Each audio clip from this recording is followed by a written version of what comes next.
Tindak kejahatan yang dilakukan warga negara asing kembali viral di Bali. Kali ini bule berkebangsaan Australia terekam kamera CCTV mencuri obat Viagra alias obat kuat di apotik Cito, Jalan Raya Semer, Kerubokan, Kuta Utara, Badung.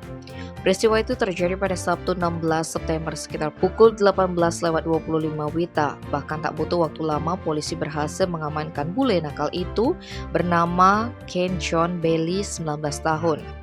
Hal ini disampaikan Kabid Humas Polda Bali Kombes Pol Johnson Apitus Panjaitan.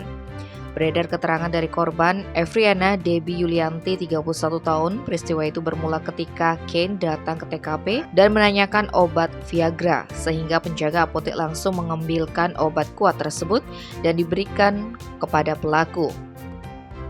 Usai melihat-lihat, bule asal negeri Kangguru ini mengembalikan kotak Viagra kepada penjaga dan menanyakan obat lain lagi. Namun turis muda itu tak jadi membeli dan langsung pergi bersama rekannya. Sesaat setelah bule tersebut pergi dan kondisi toko sudah sepi, penjaga apotek baru menyadari kotak obat yang dikembalikan oleh turis itu sudah dalam keadaan kosong, sehingga pihak apotek mengecek CCTV yang terpasang. Benar saja pelakunya adalah bule yang datang sebelumnya. Adapun barang yang hilang adalah satu strip berisi 4 biji obat Viagra. Menanggapi kejadian viral ini, unit Reskrim Polsek Kuta Utara melakukan penyelidikan terhadap terduga pelaku dan diperoleh informasi turis tersebut menginap di Villa Besar Kerobokan. Maka polisi segera mendatangi villa tersebut dan mengamankan Ken serta temannya. Selanjutnya bule itu dibawa ke Polsek Kuta Utara untuk proses lebih lanjut. Dari hasil interogasi, pelaku mengakui perbuatannya saat itu.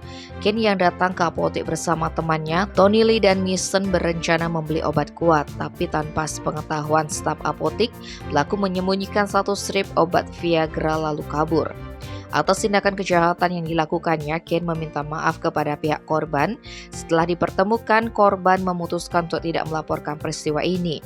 Sehingga dengan perdamaian ini, kepolisian tidak melanjutkan proses hukum terhadap bule tersebut. Apalagi pencurian yang dilakukan adalah tindak pidana ringan. Meski begitu, kepolisian tetap berkoordinasi dengan pihak imigrasi untuk dilaksanakan proses deportasi terhadap pelaku. Tim Bali Express melaporkan.